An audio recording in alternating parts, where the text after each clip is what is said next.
Handa na ba ang inyong mga puso para sa isang kwentong susubok sa ating pananaw tungkol sa halaga ng isang tao? Halina't pakinggan natin ang isang salaysay na magpapaalala sa ating lahat na ang tunay na ginto, kung minsan, ay nagkukubli sa anyo ng isang basurang itinatapon lamang natin. Sabi nila, huwag daw husgahan ang isang aklat sa pabalat nito. Ngunit paano kung sa araw-araw na pagmamadali natin sa buhay, ang paghusga ang siyang nagiging pinakamadaling paraan para mabuhay? Paano kung ang taong hinusgahan, sinaktan, at iwinaksi mo ay may hawak na kapangyarihang yayanig sa buong mundo mo? Ito ang kwento ni Tala at Amihan. Ito ang kwento ng Ang Basurang Ginto. Walang lugar ang paulit-ulit na pagkakamali sa Synagtech Solutions, Ginoong Ramos. Ang boses ni Tala Marasigan ay kasing lamig at kasing talim ng salaming bumabalot sa kanyang opisina sa ika-20 palapag. Mula roon, tanaw niya ang buong lungsod ng Hiraya, isang syudad ng mga pangarap, na walang puwang para sa mga palpak. Nakatayo sa harap ng kanyang mamahaling mesa ang isang lalaking nasa katanghalian na ang edad, nakayuko ang ulo at nanginginig ang mga kamay.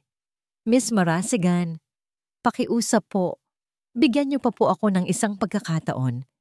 May pamilya po akong binubuhay. Pinag-krus ni Tala ang kanyang mga braso. Ang suot niyang puting blazer ay walang kahit isang lukot. Ang kanyang buhok ay nakatali sa isang perpektong bun, walang kahit isang hiblang naliligaw. Siya ang larawan ng kapangyarihan at kontrol. Ang pamilya mo ay responsibilidad mo, hindi ng kumpanya. At ang trabaho mo ay ang maging asset, hindi liability. Malinaw na hindi mo na yon nagagampanan. Tumayo siya, isang hudyat na tapos na ang usapan. Kunin mo na ang iyong mga gamit. Ang final pay mo ay ipapadala na lang sa'yo. Security. 2 gwardiya ang pumasok at marahang inalalayan palabas ang umiiyak na si Ginoong Ramos. Isinara ang pinto at muling tumahimik ang opisina. Napabuntong hininga si Tala at naupo sa kanyang silyang gawa sa malambot na katad. Ipinikit niya ang kanyang mga mata, minamasahe ang kanyang sentido. Isa na namang araw, isa na namang problema. Biglang nag-vibrate ang kanyang telepono sa ibabaw ng mesa. Hindi ito ang company phone sandan niya, kundi ang personal. Nakita niya ang pangalan ng Hiraya General Hospital. Agad na nawala ang tigas sa kanyang muka at napalitan ito ng pagkabalisa. "Hello!" sagot niya. Ang boses ay bahagyang nanginginig. "Good morning! Is this Miss Tala Marasigan? Calling from the billing department po," sabi ng boses sa kabilang linya.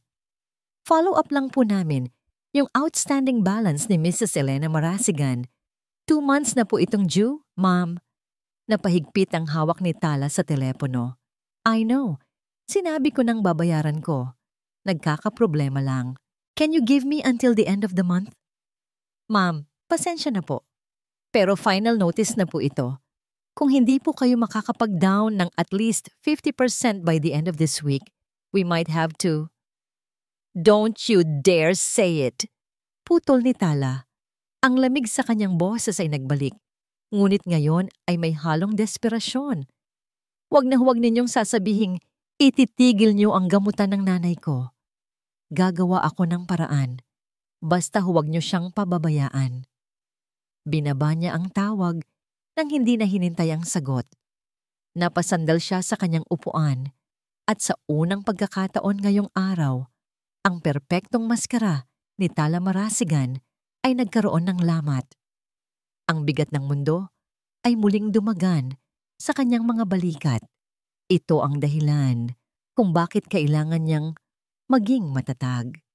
Kung bakit wala siyang puwang para sa pagkakamali. Dahil ang bawat pagkakamali ay may katumbas na presyo. Isang presyong hindi niya kayang bayaran. Isang katok sa pinto ang pumutol sa kanyang pag-iisip.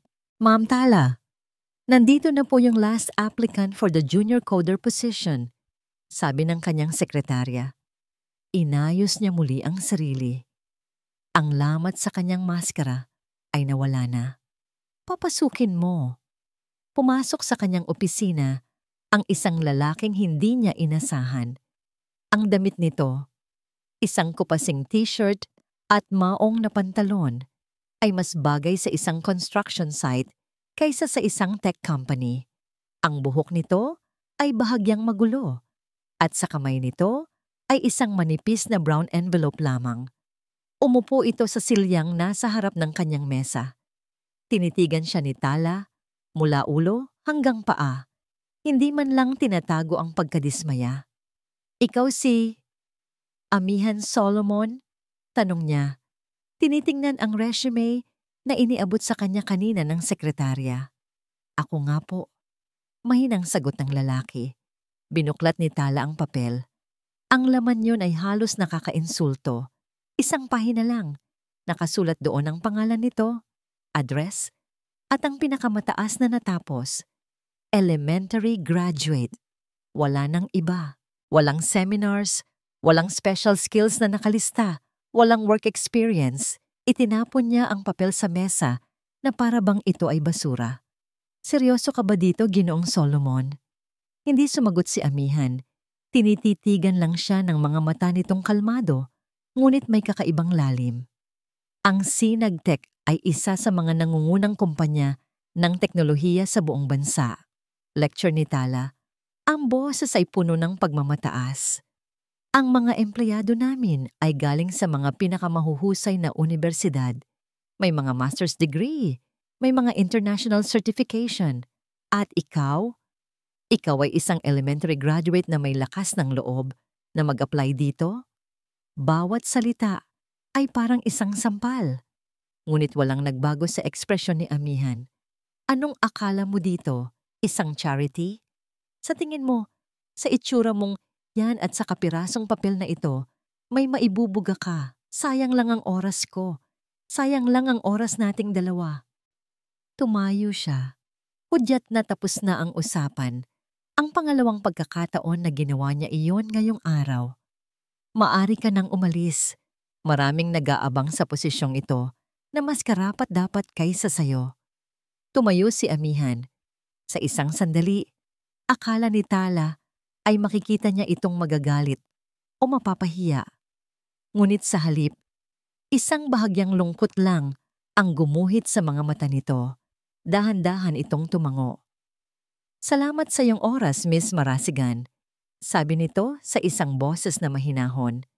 Pagkatapos ay tumalikod na ito at lumabas ng kanyang opisina kasing tahimik ng pagpasok nito.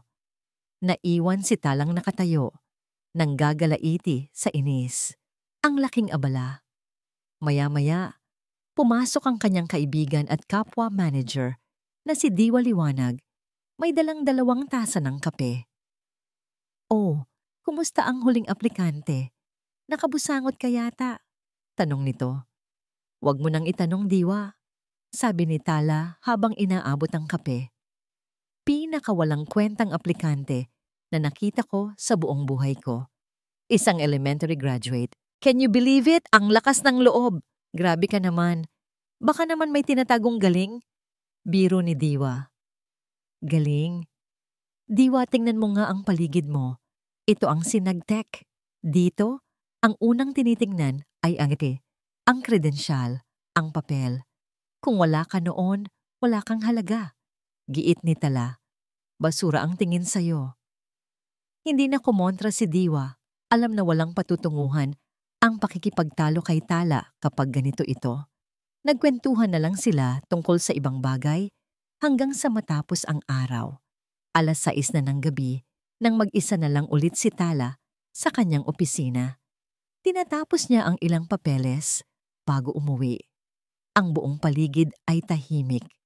Ang tanging naririnig ay ang mahinang ugong ng aircon at ang pagtipa niya sa keyboard nang bigla, click, namatay ang ilaw sa kanyang mesa.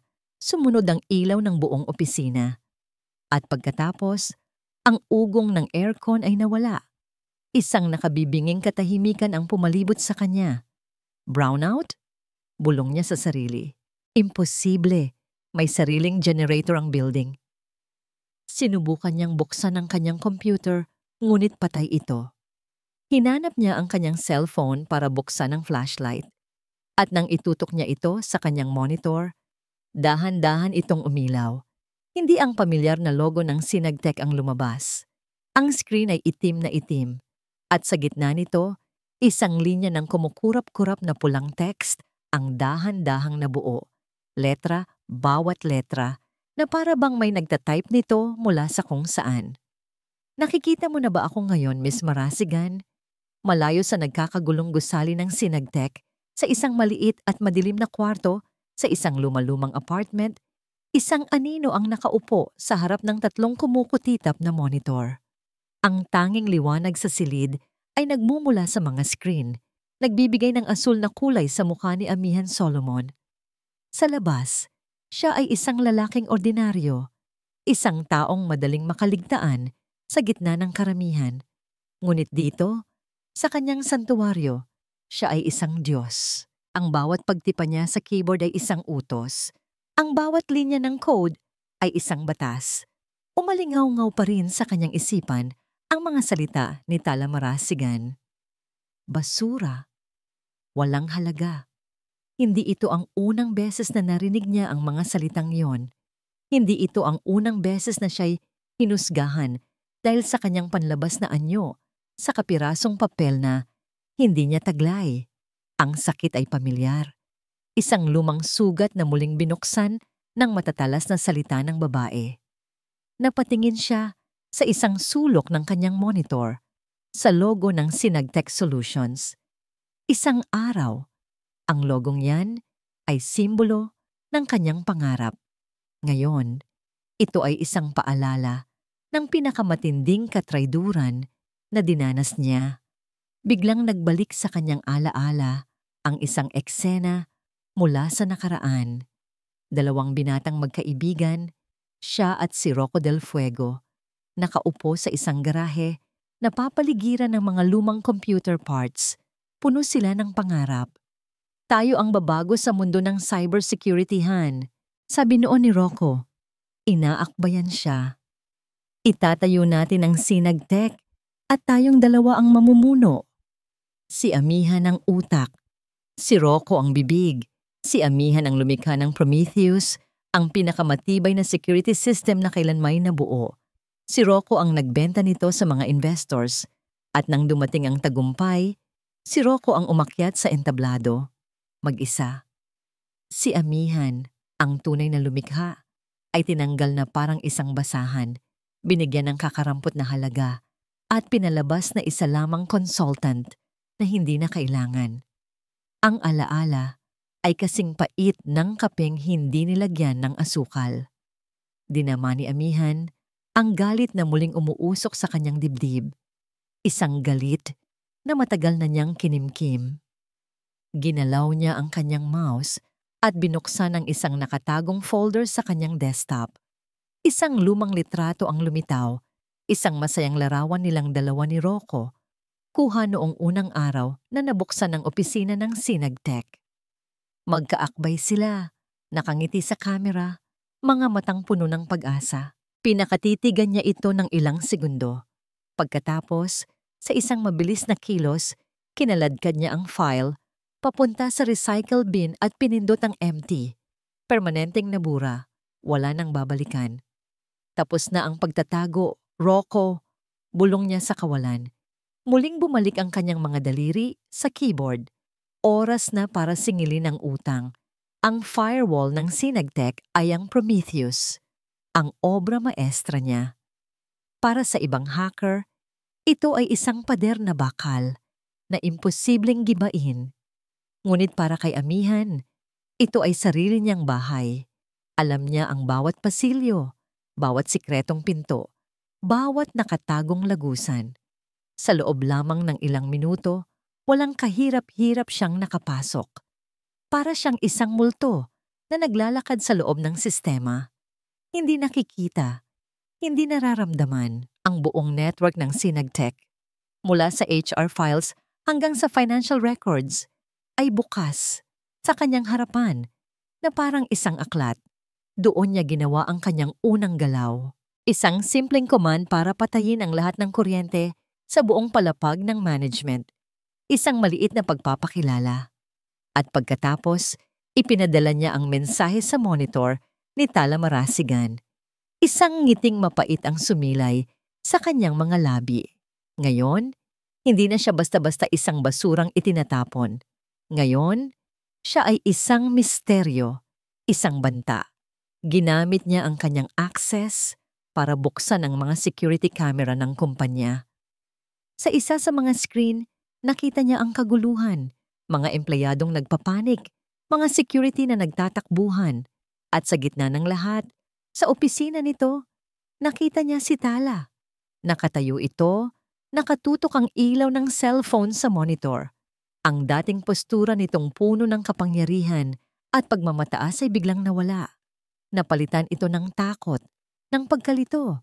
Nakita niya ang pamumutla ng mukha nito, ang bahagyang panginginig ng kamay na may hawak sa telepono. Sa isang saglit, nakaramdam siya ng kasiyahan.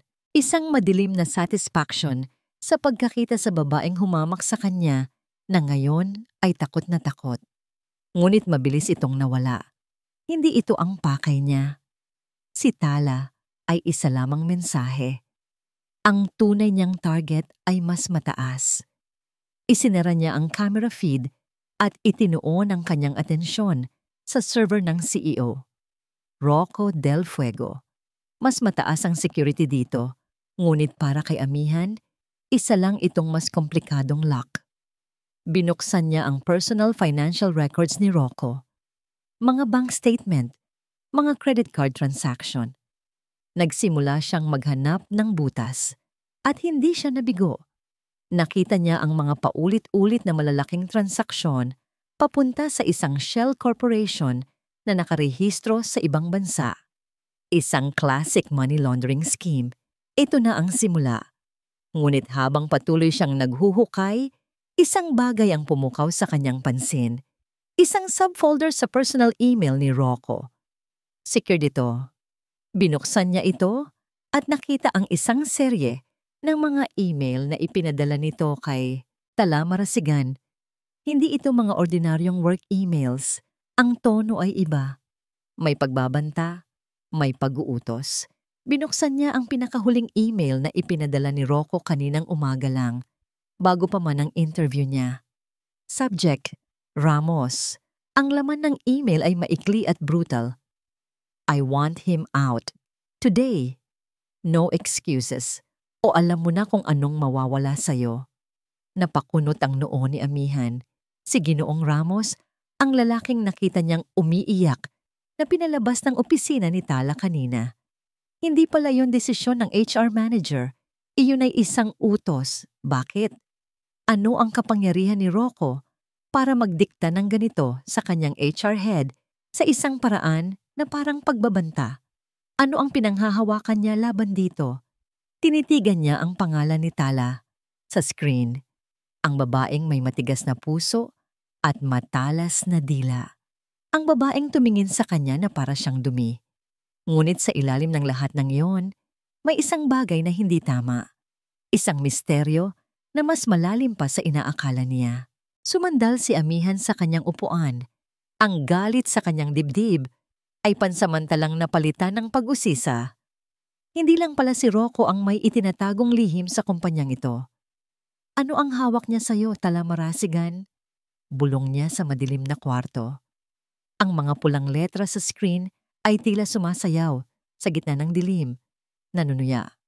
Nanigas si Tala sa kanyang kinatatayuan. Ang cellphone sa kanyang kamay ay nanginginig. Ang mensahe ay hindi isang pagkakamali ng sistema. Ito ay personal. Ito ay para sa kanya. Nakikita mo na ba ako ngayon, Miss Marasigan? Bago pa man siya makasigaw o makagalaw, ang mga emergency lights sa pasilyo ay biglang bumukas, nagbibigay ng isang malamlam at nakakakilabot na liwanag. Kasunod nito ang sunod-sunod na sigawan at mga yabag ng mga taong nagpapanik sa labas. Ang sistema ng Sinagtech, ang puso at kaluluwa ng kumpanya, ay bumagsak at siya ang unang nakasaksi nito. Kinabukasan, ang Sinagtech Solutions ay isang pugad ng mga bubuyog na nagkakagulo. Ang mga empleyado ay nagbubulungan sa mga sulok. Ang mga IT personnel ay nagtatakbuhan. Ang mga muka ay puno ng pawis at pag-aalala. Ang salitang hacker ay lumilipad sa hangin na parang isang epidemya.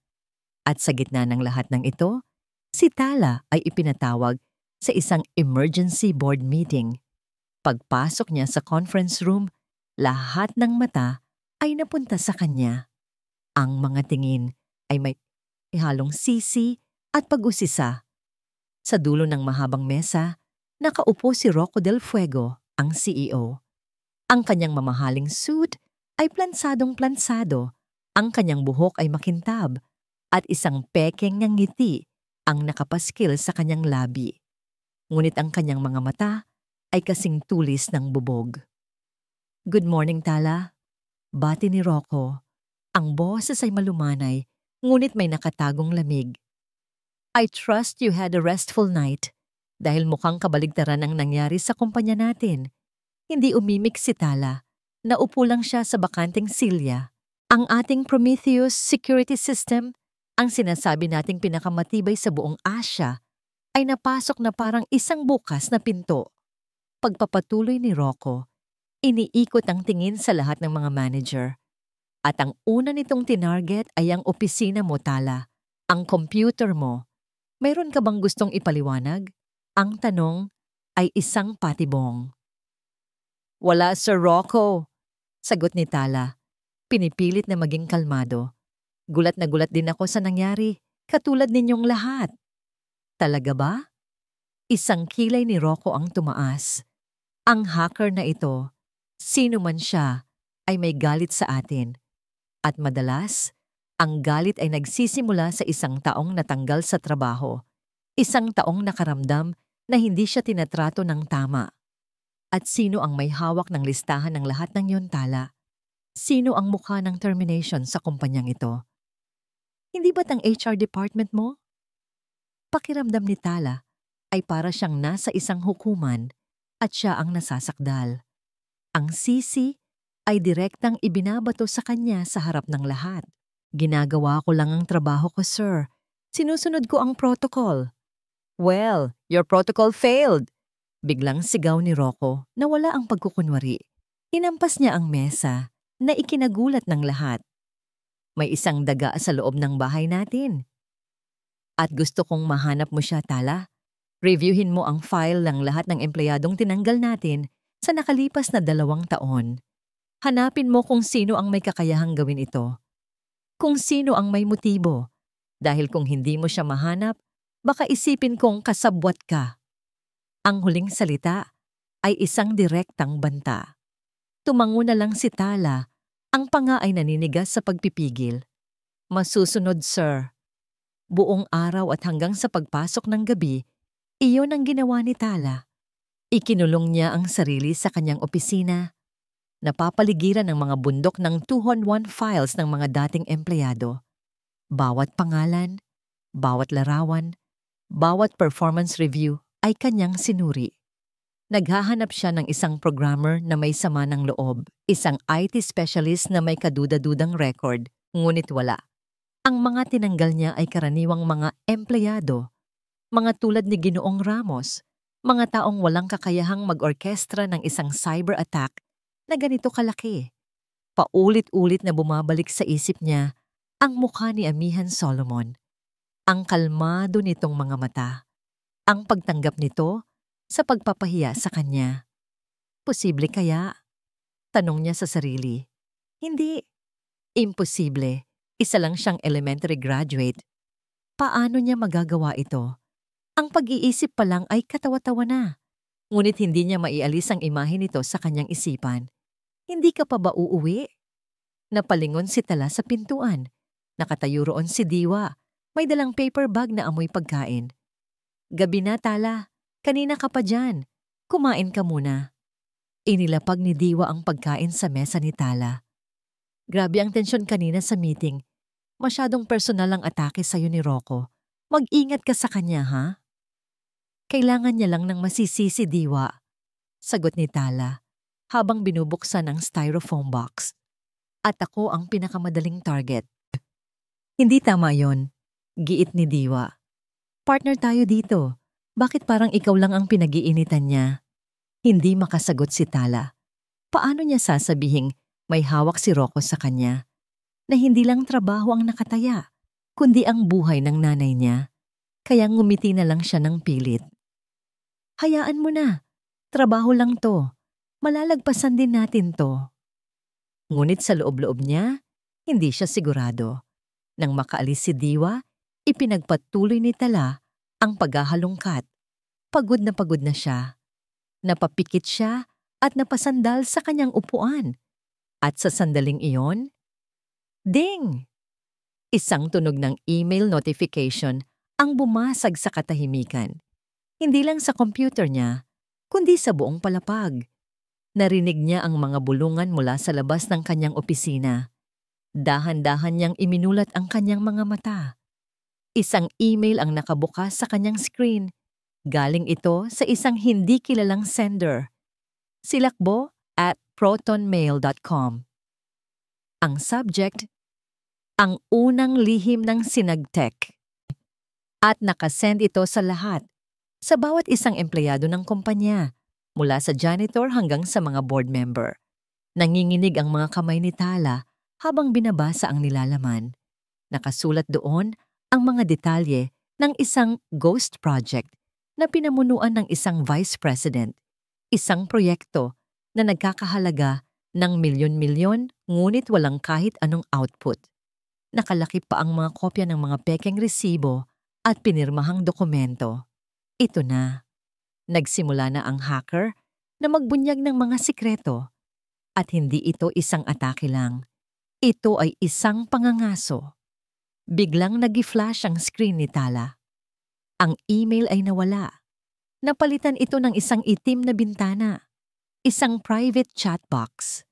At muling lumitaw ang mga pamilyar na pulang letra, nagtatype ng mensahe para sa kanya lamang. Hindi ang maliliit na isda ang habol ko, Miss Marasigan. Napigil ni Tala ang kanyang hininga. Tulungan mo akong hanapin ang pating. Ang mga pulang letra ay naglaho mula sa screen ni Tala, ngunit ang mga salita ay tila nakaukit sa isipan ni Amihan. Tulungan mo akong hanapin ang pating, isang pain, isang imbitasyon na may kasamang banta. Mula sa kanyang madilim na silid, pinapanood ni Amihan ang reaksyon ng buong kumpanya sa kanyang unang pasabog. Ang email tungkol sa Ghost Project ay nagdulot ng isang lindol sa loob ng Sinagtech. Ang vice president na sangkot ay agad na sinuspinde. Ang mga empleyado ay hindi na nagbubulungan. Sila ay hayagang nag-uusap, nagtatanong. Ang tiwala sa management ay nagsisimula nang gumuho, ngunit hindi ang kaguluhan ng kumpanya ang focus ni Amihan ngayon. Ang kanyang atensyon ay nasa iisang tao lamang, kay Tala Marasigan. Sa kanyang monitor, bukas ang isang bintana na nagpapakita ng live feed mula sa CCTV camera na nakatutok sa opisina nito.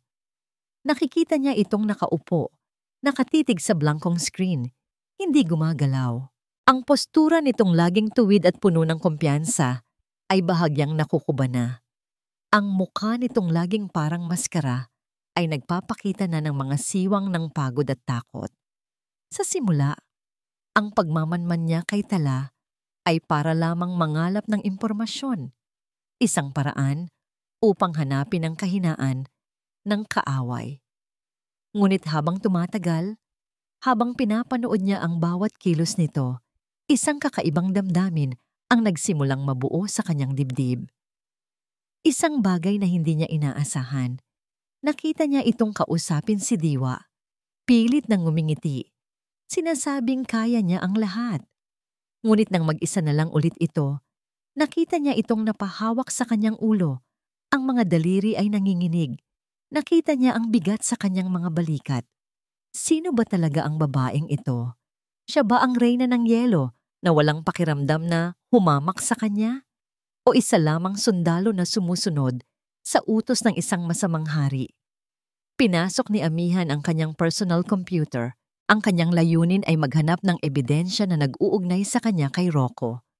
Ngunit isang file ang nakakuha ng kanyang pansin. Isang spreadsheet ng mga personal na gastusin. Binuksan niya ito. Mga bayarin sa kuryente, tubig, internet, mga grocery, at isang paulit-ulit na entry na may napakalaking halaga. Mas malaki pa sa pinagsama-samang sahod niya sa loob ng isang buwan. Ang pangalan ng payi, Hiraya General Hospital. Dahil sa pag-usisa, mabilis niyang pinasok ang database ng ospital, isang gawain na kasing dali lang ng paghinga para sa kanya. Hinanap niya ang pangalan ni Tala Marasigan. Walang record. Ngunit nang hanapin niya ang apelyidong Marasigan, isang pangalan ang lumabas. Elena Marasigan. Pasyente sa oncology ward. Diagnosis, stage 4 lung cancer. Biglang nanikip ang dibdib ni amihan. Parang may kung anong tumusok sa kanyang puso. Nagsimula siyang mag-ugnay-ugnay ng mga piraso. Ang malaking bayarin sa ospital. Ang desperasyon sa boses ni Tala nang kausapin niya ang billing department kanina. Isang tawag na nirecord niya. Ang pagiging sunod-sunuran nito sa mga utos ni Rocco. Kahit na ang mga utos na ito ay labag sa tamang proseso, hindi na ito simpleng kaso ng isang masungit na HR manager. Ito ay kwento ng isang anak na gagawin ang lahat para sa kanyang ina. Upang kumpirmahin ang kanyang hinala, ginawa ni amihan ang isang bagay na mas personal. In-access niya ang mga CCTV camera sa labas ng Hiraya General Hospital. Naghintay siya at hindi nagtagal, nakita niya ang kanyang hinahanap. Dumating ang kotse ni Tala. Bumaba siya mula rito at sa pagbaba niya ang matigas na anyo ni Tala Marasigan, ang HR head ng Sinagtech, ay biglang naglaho. Ang babaeng naglalakad, papasok ng ospital ay pagod. Ang kanyang mga balikat ay nakabagsak. Ang kanyang mga mata ay puno ng pag-aalala. Pumasok siya sa loob at pagkatapos ng ilang minuto, lumabas na muli kasama ang isang nurse. Itinutulak ang isang wheelchair kung saan nakaupo ang isang matandang babae, payat na payat, at may takip sa ulo dahil sa chemotherapy. Ang kanyang ina. Itinapat ni Tala ang kotse sa isang maliit na parke malapit sa ospital. Dahan-dahan niyang inalalayan ang kanyang ina paupo sa isang bench. Doon, sa ilalim ng isang puno, pinanood ni amihan sa pamamagitan ng kamera ang isang eksenang hindi niya malilimutan. Nakita niya kung paano ngumiti si Tala sa kanyang ina. Isang ngiti na totoo at puno ng pagmamahal.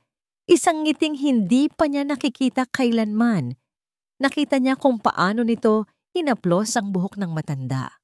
Kung paano nito inayos ang kumot sa mga binti nito. At doon, sa harap ng kanyang monitor, sa gitna ng kadiliman ng kanyang silid, naramdaman ni amihan ang isang bagay na matagal na niyang hindi nararamdaman para sa ibang tao. Simpatya. Rocco, ano ang ginawa mo sa kanya? Bulong niya. Dali-dali siyang bumalik sa sistema ng Sinagtech sa mga files ni Rocco. Ang paghahanap niya ngayon ay meron ng bagong direksyon. Hindi na lang siya naghahanap ng pruweba ng korupsyon. Naghahanap siya ng tanikala. Ang tanikalang gumagapos kay Tala Marasigan. Habang naghuhukay, isang audio file ang kanyang nakita. Nakatago sa isang encrypted folder. Ang file name ay Usapang Utang. Mabilis niya itong na-decrypt at pinakinggan.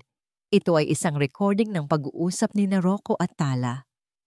Nakuha ko na ang pinakabagong bill mula sa ospital, Tala. Sabi ng boses ni Rocco may halong panunuya. Tumatakbo na naman ang metro. Paano na yan? Ang sahod mo sa Sinagtech ay kulang pa pambayad sa interes pa lang. Gagawa ako ng paraan, Rocco. Sagot ng nanginginig na boses ni Tala. Talaga? Anong paraan? O baka gusto mong tulungan kita? Ako na ang sasagot sa lahat. Isang pirma mo lang. Isang maliit na pabor. Kapalit ng buhay ng nanay mo. Iyon na yon. Ang ebidensya. Ang lason na ginagamit ni Rocco para kontrolin si Tala. Napapikit si Amihan at napasandal sa kanyang upuan. Ang galit niya kay Rocco ay mas lalong tumindi. Hindi lang ito isang magnanakaw at traidor. Isa rin siyang halimaw na gumagamit sa desperasyon ng iba para sa sarili niyang kapakanan. Muli niyang tiningnan ang video kung saan kasama ni Tala ang kanyang ina sa parke. Ang imahe ng babaeng iyon, ang mapagmahal na anak, ay malayo sa imahe ng babaeng humamak sa kanya sa opisina kanina. Ang dalawang mukha ni Tala Marasigan ay naglalaban sa kanyang isipan. Naalala niya ang bawat salitang binitiwan nito. Ang pagtaas ng kilay. Ang pagtapon sa kanyang resume na parang basura. Ang sakit ng mga salitang iyon ay naroon pa rin. Isang maliit na tinik sa kanyang dibdib. Ngunit ngayon, ang mga salitang iyon ay mayroon ng ibang kahulugan. Hindi na yon puro pagmamataas. Mayroon na yung bahid ng desperasyon. Bawat masasakit na salita na binitiwan nito sa kanya ay mga salitang malamang ay idinidikta ng sitwasyong kinalalagyan niya. Isang hayop na nasa sulok, handang mangagat dahil sa takot. Pinipilit kang maging halimaw, bulong niya sa hangin, na para bang kinakausap si Tala. Pero hindi ka ganyan. Ang kanyang misyon ay biglang nagbago. Hindi na ito simpleng paghihiganti para sa sarili niya. Ito ay naging isang krusada para iligtas ang isang taong hindi man lang alam na kailangan niya ng tulong, ang mismong taong nagtaboy sa kanya. Kailangan niyang mahanap ang lahat, ang bawat piraso ng ebidensya na magpapalaya kay Tala at magbabagsak kay Rocco. Muli siyang bumalik sa server ni Rocco, naghuhukay ng mas malalim, hinahanap ang bawat nakatagong sulok. Tinitingnan niya ang bawat dokumento, bawat log file, bawat piraso ng data na may kaugnayan kay Tala. Hinahanap niya ang pinakatanikala. At doon, sa isang direktoryo na protektado ng pinakamatinding encryption na nakita niya, isang uri ng code na si Rocco mismo ang gumawa para itago ang pinakamadidilim niyang sekreto. Nakita niya ito, isang folder, at ang pangalan nito ay nagpadala ng yelo sa kanyang mga ugat. Tala Marasigan, ang aking piyon. Ang pangalan ng folder ay tila isang sumpa na nakasulat sa kumikinang na screen. Tala Marasigan, ang aking piyon. Ang salitang piyon ay tumama kay Amihan na parang isang malakas na suntok sa sikmura. Isang pyesa sa chess na isinasakripisyo, isang tau-tauhang walang sariling isip, ginagalaw ng kamay ng isang mas makapangyarihang manlalaro. Ganito ang tingin ni Rocco sa kanya. Ngunit ang folder na ito ay hindi basta-basta mabubuksan. Ito ang kuta ni Rocco, ang kanyang digital na kaban ng yaman, kung saan niya itinatago ang kanyang pinakamaruruming sekreto. Binalot niya ito sa ilang patong ng encryption na siya mismo ang nagdisenyo, isang hamon na ipinapahayag sa sinumang mangangahas na pumasok. Tingnan natin ang galing mo, Rocco, bulong ni Amihan. Ang kanyang mga daliri ay nagsimulang sumayaw sa ibabaw ng keyboard. Ang silid ay napuno ng mahinang tunog ng pagtipa, isang ritmikong musika ng digmaan sa digital na mundo. Sa kanyang mga screen, daan-daang linya ng code ang dumadaloy na parang isang talon, mga simbolo at numero na hindi maiintindihan ng isang ordinaryong tao. Para kay Amihan, ito ay lengguwahe at binabasa niya ang bawat salita. Ang unang layer ng depensa ni Rocco ay matibay, isang pader na gawa sa mga komplikadong algorithm. Inabot si Amihan ng halos kalahating oras para lamang makahanap ng isang maliit na bitak. Isang siwang na sapat na para maipasok niya ang kanyang sariling code. Ang pangalawang layer ay mas tuso, isang bitag. Kung magkamali siya ng isang letra, isang simbolo, ang buong sistema ay magla-lockdown at buburahin ang sarili nito, kasama na ang lahat ng ebidensya. Ngunit si Amihan ang nagtayo ng pundasyon ng sistemang ito. Alam niya ang mga blueprint. Maingat niyang nilagpasan ang bawat bitag. Ang malamig na kape sa tabi niya ay tuluyan ng lumamig. Ang oras ay lumilipas nang hindi niya namamalayan. Ang buong mundo niya ay lumiit sa espasyo sa pagitan ng kanyang mga mata at ng kumikinang na screen. At pagkatapos, matapos ang halos 2 oras nang walang tigil na laban ng isipan, click! Isang tunog mula sa kanyang speaker. Isang simpleng tunog ng pagbukas ng isang lock. Ang huling pader ay bumagsak. Ang folder na may pangalang Talamarasigan, ang aking piyon, ay bumukas. Ang laman nito ay mas masahol pa sa kanyang inaasahan. Ang unang file na binuksan niya ay isang scanned na dokumento, isang loan agreement. Ngunit hindi ito isang ordinaryong utang. Ito ay isang kasunduan sa pagitan ng demonyo at ng isang desperadong kaluluwa. Ang nagpapautang, si Rocco Del Fuego. Ang umuutang, si Talamarasigan. Ang halaga, sapat para tustusan ang pinakamahal na gamutan para sa cancer sa loob ng 1 taon. Ang interes, napakataas na halos imposible ng bayaran gamit lamang ang sahod nito. Ang collateral, ang kanyang paninilbihan at katapatan sa Sinagtec at kay Rocco. Ang pangalawang file ay isang folder na puno ng mga email. Binuksan niya ang isa mula kay Rocco Del Fuego. Para kay Talamarasigan. Subject, Firing of Mr. De Leon. IT Taridepto. Tala, ayokong makita ang pagmumukha ng De Leon na yan simula bukas. Masyado siyang maraming tanong. Gawan mo ng paraan. Isang performance issue, isang violation. Kahit ano. Basta siguraduhin mong wala na siya dito bukas. Baka gusto mong maalala na next week na ang due date ng bayad mo sa ospital. Sunod-sunod niyang binuksan ang iba pang emails. Pare-pareho ang tema, mga utos. Para tanggalin ang mga empleyadong matatalino, mahuhusay, ngunit hindi kayang kontrolin ni Rocco. Ang bawat email ay may kasamang lason. Isang paalala tungkol sa utang, isang pahiwatig tungkol sa kalagayan ng ina ni Tala. Ito pala ang dahilan. Ito pala ang bigat na dinadala ng babae sa kanyang mga balikat. Bawat empleyadong tinatanggal niya, bawat masakit na salitang binibitawan niya ay hindi dahil sa pagiging malupit. Ito ay dahil sa pagiging isang anak na walang ibang pagpipilian. Napahawak si amihan sa kanyang bibig. Isang alon ng pagsisisi ang biglang bumalot sa kanya. Sa isang mabilis na kilos, binuksan niya ang video file ng kanyang interview kay Tala. Muli niyang pinanood ang eksena. Narinig niya muli ang boses nito, puno ng lamig at pagmamataas. Sayang lang ang oras ko. Sayang lang ang oras nating dalawa. Ngunit ngayon, iba na ang kanyang naririnig. Sa likod ng bawat matalas na salita, naririnig na niya ngayon ang panginginig. Sa likod ng matigas na tingin, nakikita na niya ngayon ang pagod. Sa likod ng mapagmataas na postura, nakikita na niya ngayon ang isang babaeng malapit ng gumuho. Hindi pala pagmamataas ang nakita niya noong araw na yon. Takot pala. Takot na mawala ang trabahong sumusuporta sa buhay ng kanyang ina. Takot sa lalaking may hawak ng kanyang kaluluwa. Ang pag-atake nito sa kanya ay hindi dahil sa kung sino siya, kundi dahil sa kung ano ang kinakatawan niya.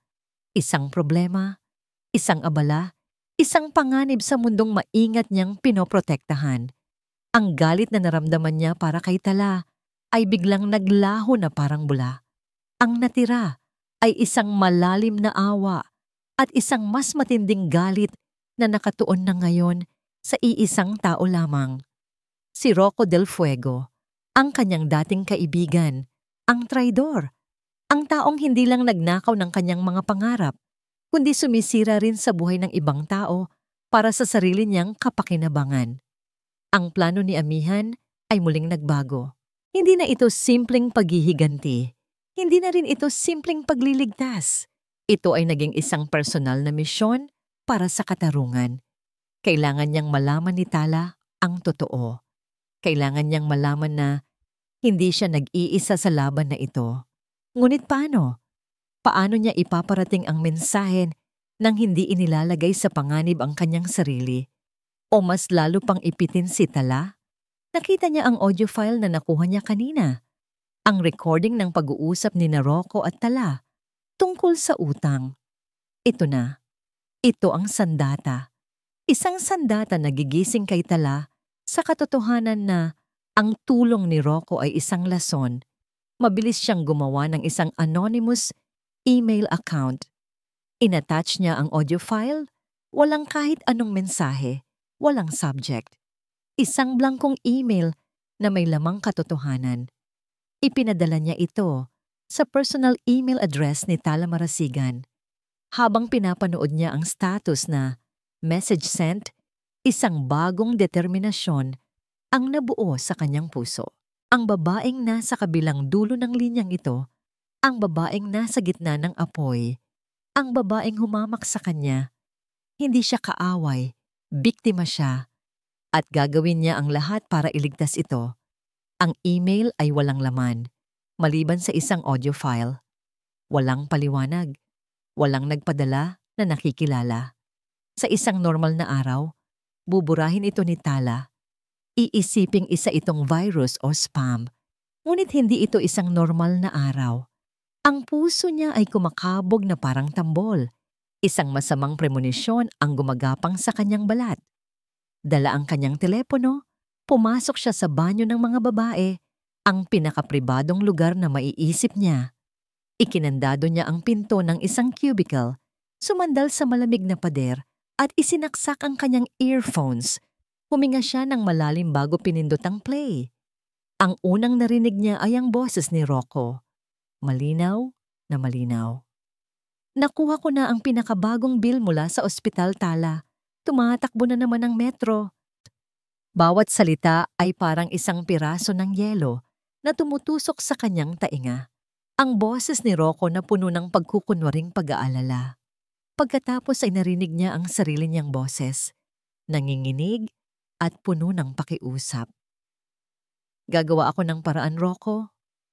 At ang huling dagok, ang lason na nakabalot sa matamis na salita. Ako na ang sasagot sa lahat. Isang pirma mo lang, isang maliit na pabor. Kapalit ng buhay ng nanay mo.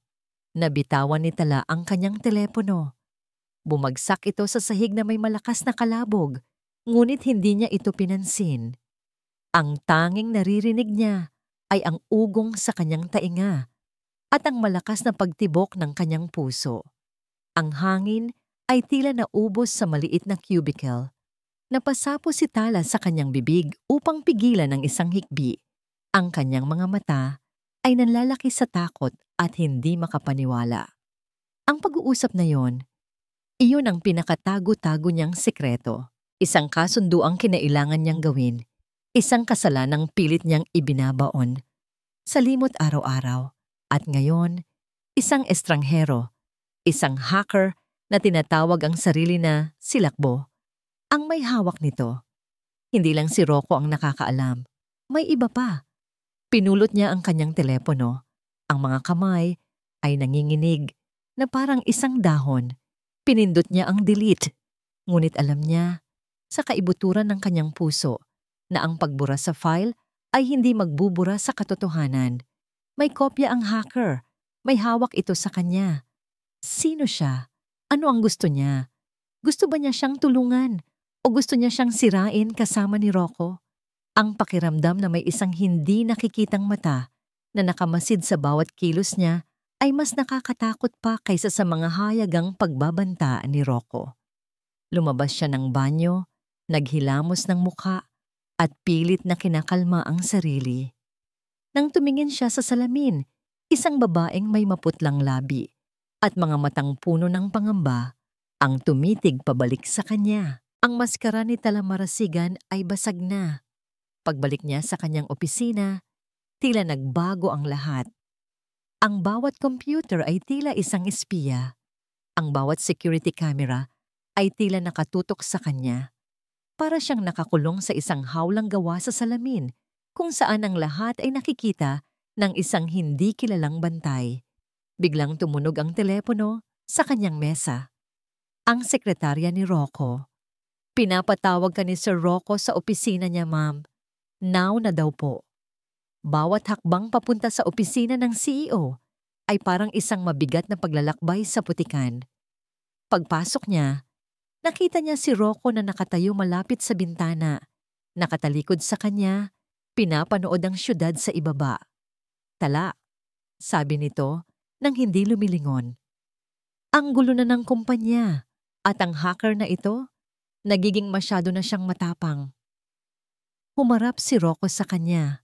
Ang ngiti nito ay kasing plastic ng mga halamang nakadisplay sa kanyang opisina. Kailangan nating kumilos ng mas mabilis. May isang kontrata dito na kailangang maaprubahan agad. Isang deal sa isang bagong software supplier. Inilapag ni Rocco ang isang folder sa kanyang mesa.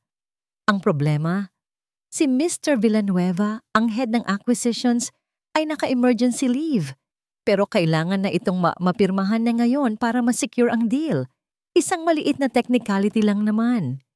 Binuksan ni Tala ang folder, isang kontrata, at sa dulo, isang blankong linya sa ibabaw ng pangalan ni Mr. Villanueva.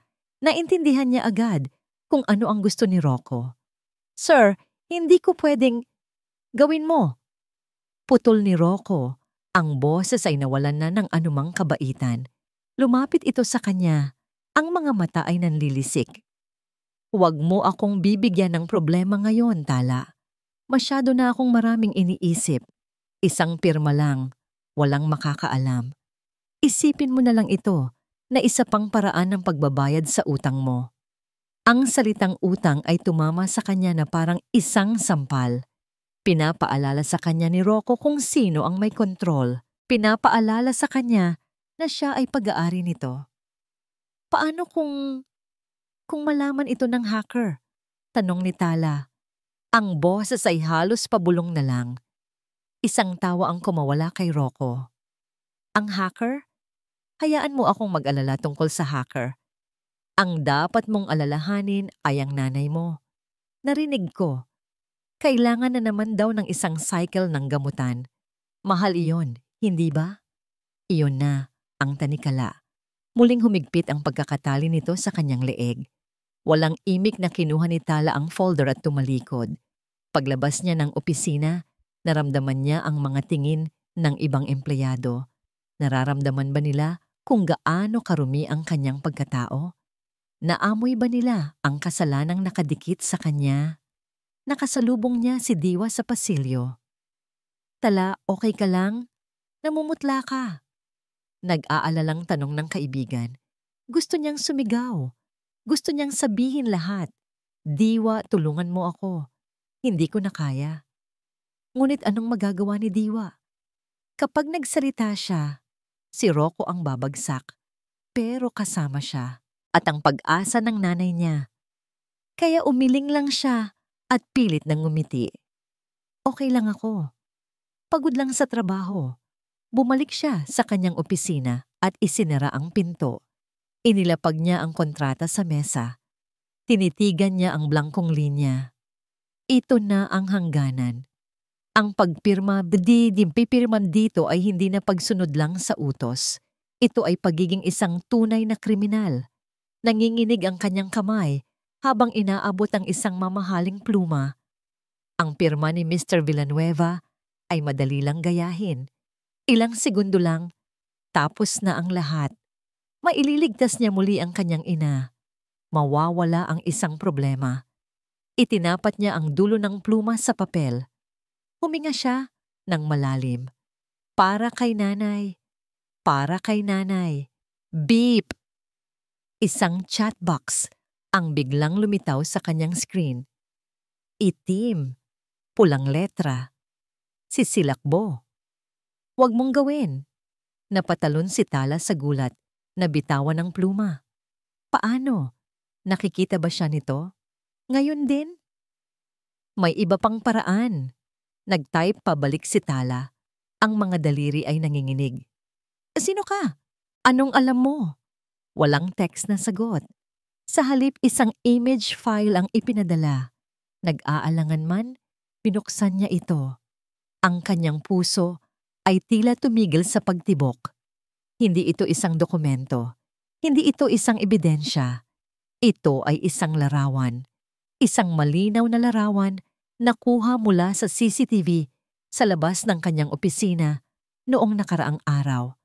Nakatayo sa larawan ng isang lalaki, papalabas mula sa kanyang interview. Ang lalaking may magulong buhok, kupasing damit, at mga matang may kakaibang lalim.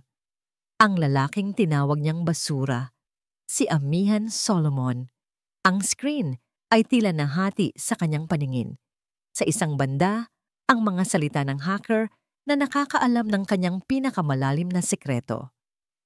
Sa kabilang banda, ang mukha ng taong hinusgahan niya at iwinaksi na parang walang halaga.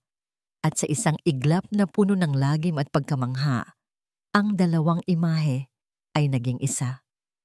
Ang larawan sa screen ay tila isang multo mula sa nakaraan, bumabalik upang singilin siya. Si Amihan Solomon, ang basurang itinapon niya.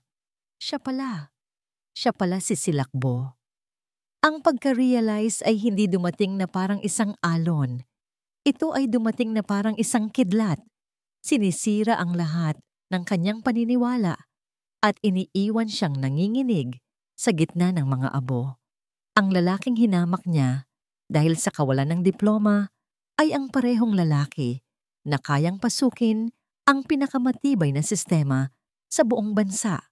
Ang lalaking minamaliit niya dahil sa panlabas na anyo ay ang parehong lalaking nakikita ang lahat ng kanyang mga sekreto. Isang tawang walang tunog ang kumawala sa kanyang lalamunan. Isang tawa ng isang taong nasa bingit ng kabaliwan. Ang kabalintunaan ay napakasakit. Ang pinakamakapangyarihang tao na nakilala niya ay nagkubli sa anyo ng pinakaordinaryong aplikante.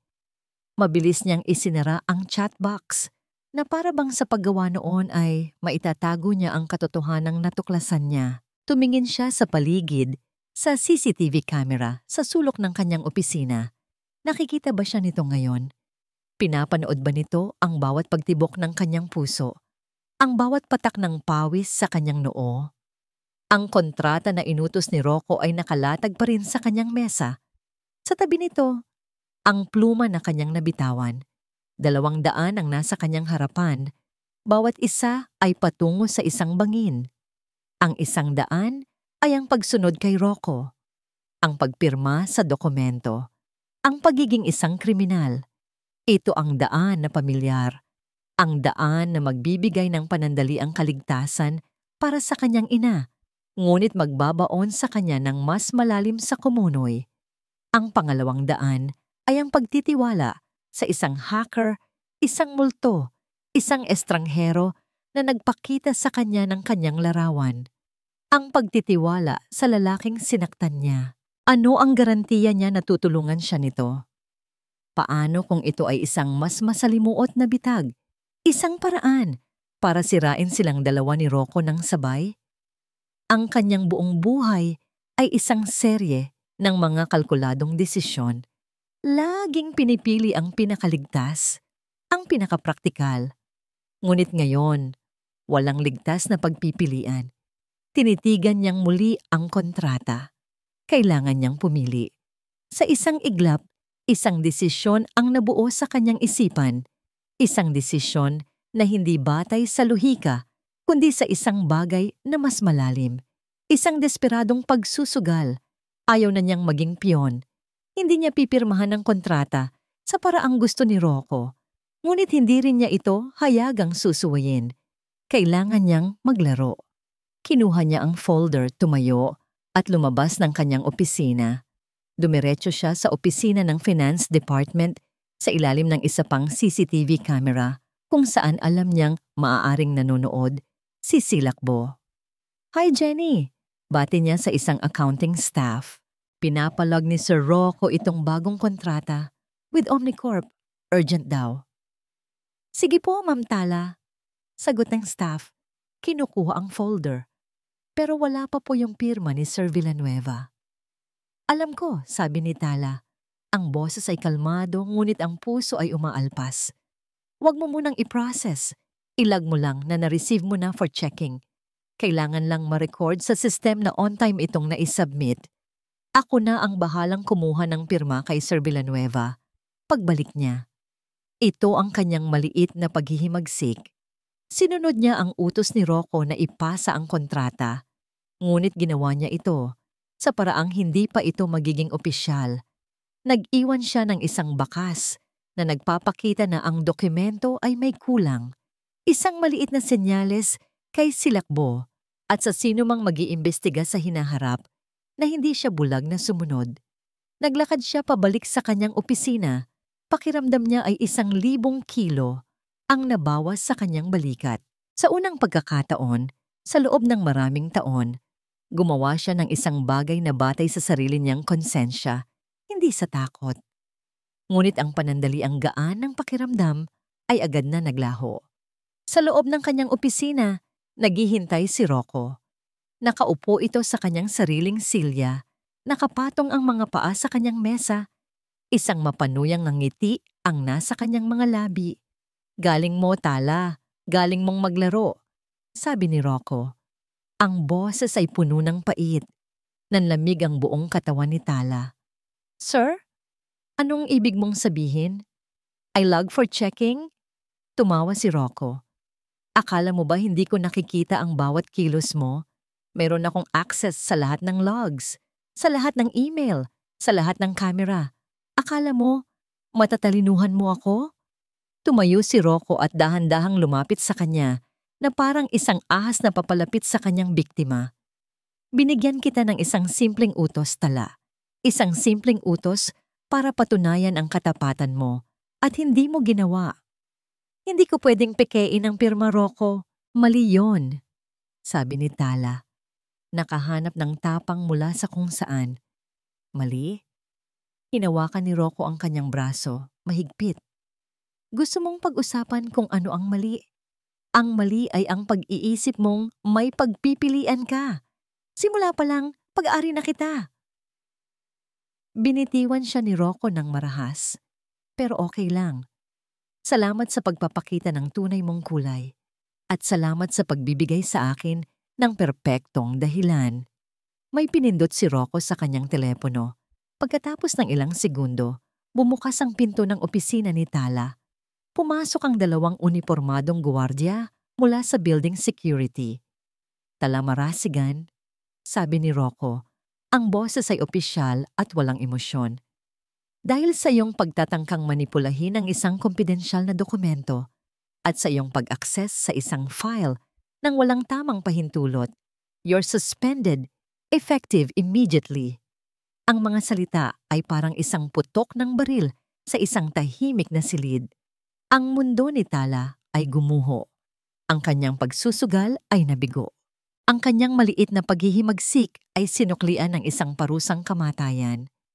"I-escort niyo siya palabas," utos ni Rocco sa mga gwardiya. "Siguraduhin niyong hindi siya makakabalik sa kanyang computer." Walang nagawa si Tala, kundi sumunod. Habang dinadaan siya sa gitna ng opisina, ang lahat ng kanyang mga katrabaho ay nakatingin. Ang mga bulungan ay naging mga hayagang titig, mga titig ng awa, ng pag-uusisa, at ng paghusga. Ang reyna ay nalaglag mula sa kanyang trono. Habang naglalakad, isang huling sulyap ang ibinigay niya sa CCTV camera. Isang tahimik na mensahe para sa lalaking nasa likod nito. "Nagtiwala ako sa iyo." At pagkatapos, tuluyan na siyang nawala sa likod ng mga salaming pinto ng Sinagtech. Ang bawat hakbang palabas ng gusali ng Sinagtech ay isang hakbang papalayo mula sa buhay na kanyang binuo. Ang mga salaming pinto ay nagsara sa kanyang likuran na may isang pinal na kalabog na para bang isinasara ang isang kabanata ng kanyang buhay. Ang ingay ng lungsod ng Hiraya, ang mga busina ng sasakyan, ang sigawan ng mga tao ay tila mas malakas, mas magulo. Ngayong wala na siyang toring-garing na mapagtataguan. Dinala siya ng mga gwardiya hanggang sa lobby. Kinuha ang kanyang ID at iniwan siyang nakatayo roon na parang isang estranghero sa lugar na dati niyang tinatawag na pangalawang tahanan. Sa kanyang kamay, isang maliit na karton na kahon lamang ang laman ng iilang personal na gamit na pinayagang kunin sa kanyang mesa. Ang mga tingin ng mga taong dumaraan ay puno ng pag-uusisa. Siya si Tala Marasigan, ang matigas na HR head, ang reyna sa kanyang tore. Ngayon, isa na lang siyang kwento ng chismis sa coffee break. Ang bituin ay bumagsak. Hindi niya alam kung saan pupunta. Automatikong naglakad ang kanyang mga paa. Dinala siya sa isang pamilyar na lugar, ang parke, kung saan niya madalas dalhin ang kanyang ina. Umupo siya sa isang bakanteng bench. Inilapag ang kahon sa tabi niya at tinitigan ang kawalan. Ang lahat ay nawala sa isang iglap. Ang kanyang trabaho, ang kanyang reputasyon, ang kanyang pinagkakakitaan, at sisilakbo. Si Amihan, ang lalaking pinagkatiwalaan niya sa isang saglit na kahinaan. Nasaan siya noong kailangan niya ng tulong? Pinanood lang ba niya itong bumagsak? O mas malala, ito ba talaga ang plano niya mula sa simula? Ang gamitin siya para lalong galitin si Rocco at pagkatapos ay hayaan siyang masira? Isang mainit na likido ang pumatak sa kanyang kamay. Luha. Hindi niya namalayan na umiiyak na pala siya. Sunod-sunod, tahimik, walang hikbi. Mga luhang matagal na niyang kinimkim, mga luhang simbolo ng kanyang pagkabigo. Sumugal siya at natalo. Natalo ng malaki. Biglang nag-vibrate ang kanyang telepono sa loob ng kanyang bag. Kinuha niya ito. Umaasa. Sana si Diwa. Sana isang mensahe mula kay Amihan. Ngunit hindi. Ang pangalan sa screen ay ang pangalang kinatatakutan niya ngayon ng higit sa lahat. Hiraya General Hospital.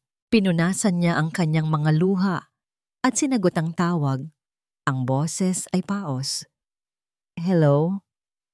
Miss Marasigan? Sabi ng pamilyar na boses mula sa billing department. Tumatawag po ulit ako. Pasensya na po sa istorbo. Pero yung promise niyo po na magbabayad by the end of the week, bukas na po iyon. Kung wala po kaming matatanggap na bayad, mapipilitan na po talaga kaming ilipat ang nanay ninyo sa ward. Huwag. Sigaw ni Tala. Ang boses ay basag. Ang bawat salita ng babae sa telepono ay isang karayom na tumutusok sa kanyang puso. Please, pakiusap. Huwag ninyo siyang ililipat. Gagawa ako ng paraan. Bigyan niyo lang ako ng kaunti pang oras. Ngunit anong paraan? Anong oras? Wala na siyang trabaho. Wala na siyang pera. Wala na siyang pag-asa. Pagkatapos ng tawag, ibinagsak niya ang kanyang ulo sa kanyang mga palad at humagulgol. Ngayon, hindi na tahimik. Isang hagulgol na puno ng sakit, ng pagsisisi, ng kawalan ng magawa. Isang tunog ng isang taong tuluyan ng sumuko. Sino ang lalapitan niya? Si Diwa. Hindi niya kayang ipapasa ng ganito kalaking problema sa kanyang kaibigan. Ang kanyang mga kamag-anak, matagal na silang walang koneksyon. Siya na lang mag-isa. Siya at ang kanyang ina. Matapos ang tila walang katapusang pag-iyak, tumayo siya. Kailangan niyang umuwi. Kailangan niyang harapin ang kanyang ina at magpanggap na ang lahat ay maayos, tulad ng lagi niyang ginagawa. Pagdating niya sa kanilang maliit na apartment, nadatnan niyang mahimbing na natutulog ang kanyang ina sa salame. Ang TV ay mahinang nag-iingay. Ang mukha nito ay payapa. Walang bakas ng sakit. Walang bakas ng pag-aalala. Sa pagtulog lang nito, nagkakaroon ng kapayapaan. Tinitigan ni Tala ang natutulog na ina. Ang babaeng isinakripisyo ang lahat para sa kanya. At siya, bilang kapalit ay nabigo. Nabigo siyang protektahan ito. Nabigo siyang bigyan ito ng komportabling buhay. Patawarin mo ako. Nay! Bulong niya. Ang mga luha ay muling dumadaloy. Sorry kung bibiguin kita. Dahan-dahan siyang pumasok sa kanyang silid. Isinara ang pinto at sumandal dito. Ang bigat ng buong mundo ay nasa kanyang dibdib. Dinudurog siya. Ito na ba ang katapusan? Wala na ba talagang pag-asa? Sa gitna ng katahimikan ng kanyang pag-iisa, biglang umilaw ang screen ng kanyang telepono sa ibabaw ng kama. Isang tunog ng text message. Ayaw na sana niyang tingnan. Baka ang ospital na naman. O baka isang mensahe mula sa isang katrabaho? Nangungumusta sa tsismis. Ngunit may kung anong nagtulak sa kanya na abutin ito.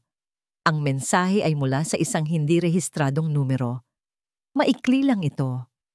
Ngunit ang bawat salita ay tila isang lubid na inihagis sa isang taong nalulunod. Kapihan ng pag-asa. Bukas, 8 a.m., mag-isa kang pumunta. Oras na para mag-usap tayo, Tala. Walang tulog. Iyon ang naging gabi ni Tala. Paulit-ulit niyang binasa ang mensahe, tinitimbang ang bawat salita. Isang bitag ba ito o isang lubid ng kaligtasan? Sa huli, alam niya ang sagot. Wala na siyang pagpipilian, wala na siyang babagsakan pa. Kung ito man ay isang patibong, handa na siyang harapin ito. Ang kapihan ng pag-asa ay isang maliit na coffee shop na nakatago sa isang tahimik na eskinita, malayo sa nagmamadaling mundo ng distrito ng negosyo. Ang pangalan nito ay tila isang mapait na biro sa kalagayan niya ngayon. Ngunit habang papalapit siya, naamoy niya ang pamilyar na aroma ng bagong timplang kape. Isang amoy na laging nagbibigay sa kanya ng kahit kaunting kapanatagan. Pagpasok niya, isang kampanilya, sa itaas ng pinto ang marahang tumunog. Iilan lang ang tao sa loob. Sa isang mesa sa pinakasulok, malapit sa bintana, nakaupo ang isang lalaki. Hindi ito ang Amihan Solomon na nakita niya sa interview. Ang buhok nito ay maayos na. Ang suot nito ay isang simpleng itim na sweater at maong, malinis at disente. Umiinom ito ng kape. Ang mga mata ay nakatuon sa labas ng bintana. Ngunit nang marinig nito ang kampanilya, dahan-dahan itong lumingon. Nagtagpo ang kanilang mga mata. Sa isang iglap, lahat ng ingay sa paligid ay naglaho. Walang pagmamataas sa tingin nito. Walang galit. Ang nakita lang ni Tala ay isang malalim at hindi masukat na kalmadong pagtingin. Dahan-dahan siyang naglakad papunta sa mesa nito at naupo sa silyang nasa harapan niya. Hindi binibitawan ang kanyang titig. Ilang sandali silang hindi nagsalita. Ang tanging naririnig ay ang mahinang tunog ng musika mula sa speaker ng kapihan. Si Tala ang unang bumasag sa katahimikan. Ikaw, sabi niya. Ang boses ay mahina, ngunit puno ng bigat. Ikaw si Silakbo. Hindi ito isang tanong. Isa itong pag-amin sa katotohanang pilit niyang tinatakasan.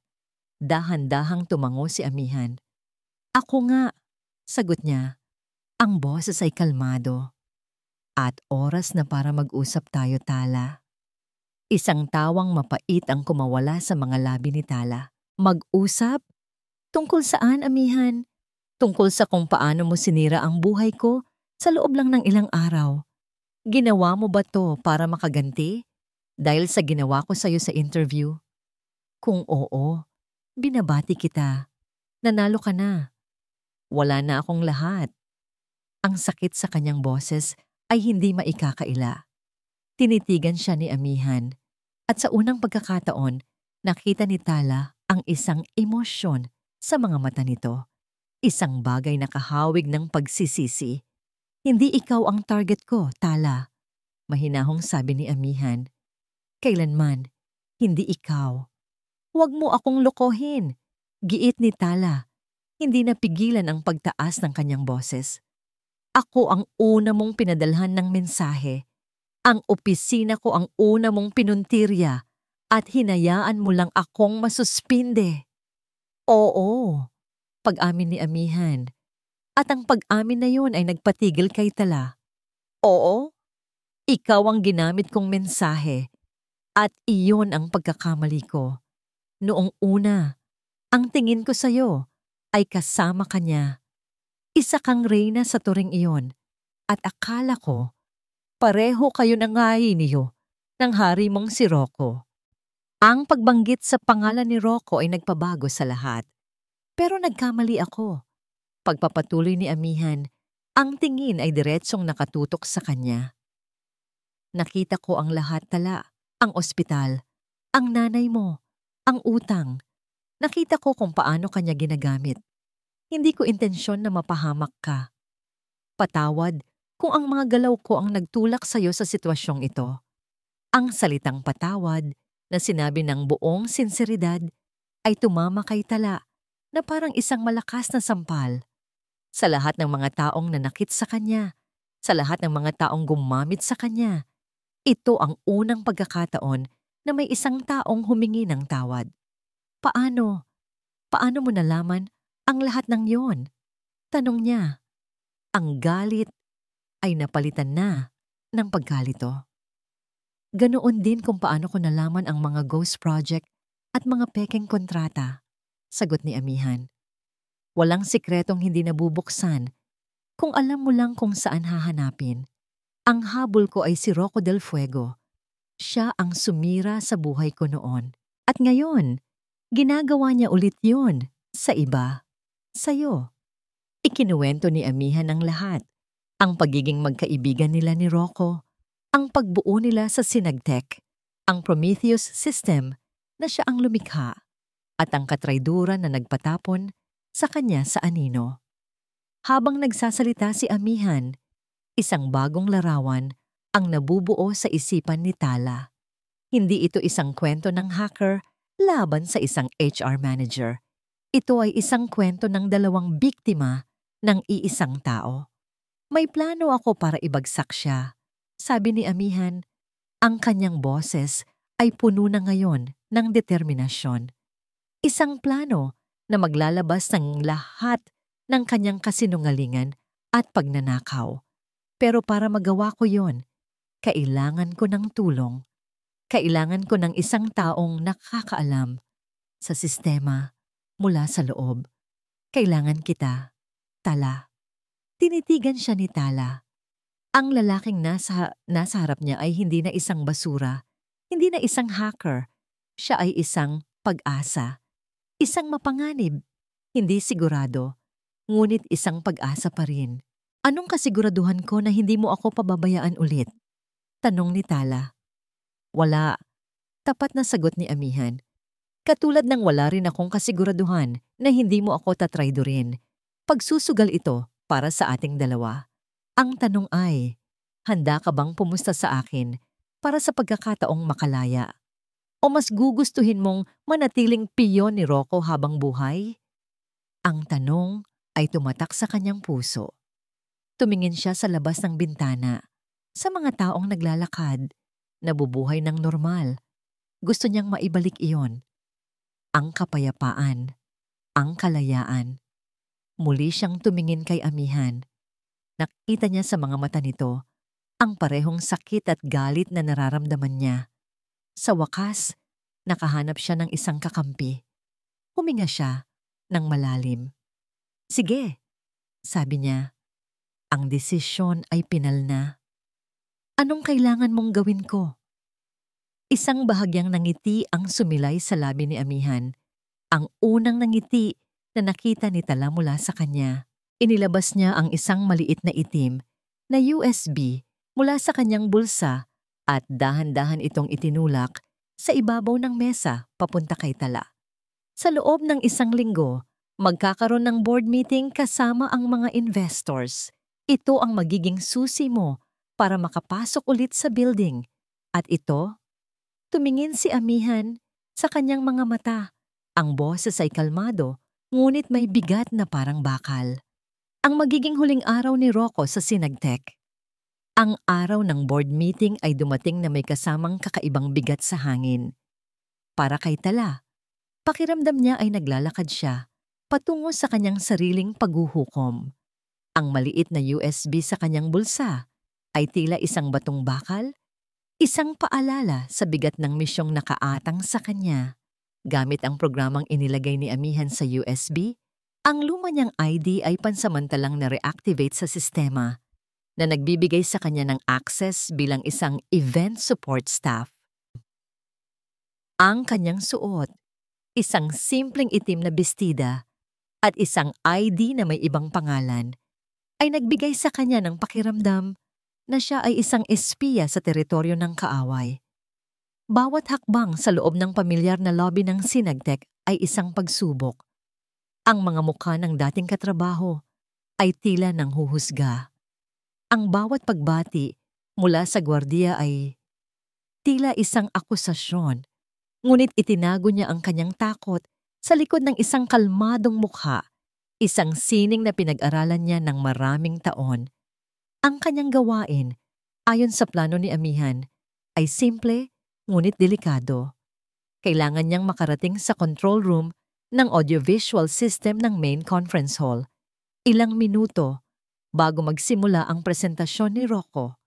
Isang plug lang tala, sabi ni Amihan sa kanya sa telepono kagabi. Isaksak mo lang ang USB sa main console. Ako na ang bahala sa lahat. Isang plug lang.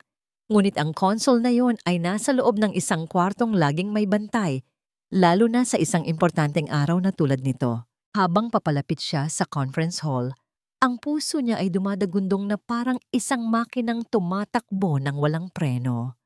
Nakita niya ang dalawang IT personnel na nagbabantay sa labas ng AV room.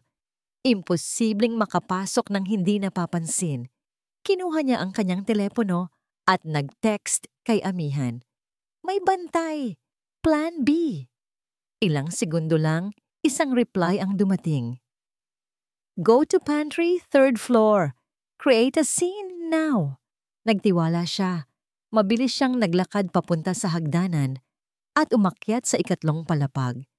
Pagdating sa pantry, nakita niya ang isang coffee machine. Walang tao. Ito na. Huminga siya ng malalim at pagkatapos ay sinadya niyang matapilok. Ibinuhos ang isang baso ng tubig sa sahig at sumigaw ng malakas. Ay, tulong! Nadulas ako! Agad na naglabasan ang mga tao mula sa kanilang mga cubicle. Nagkagulo.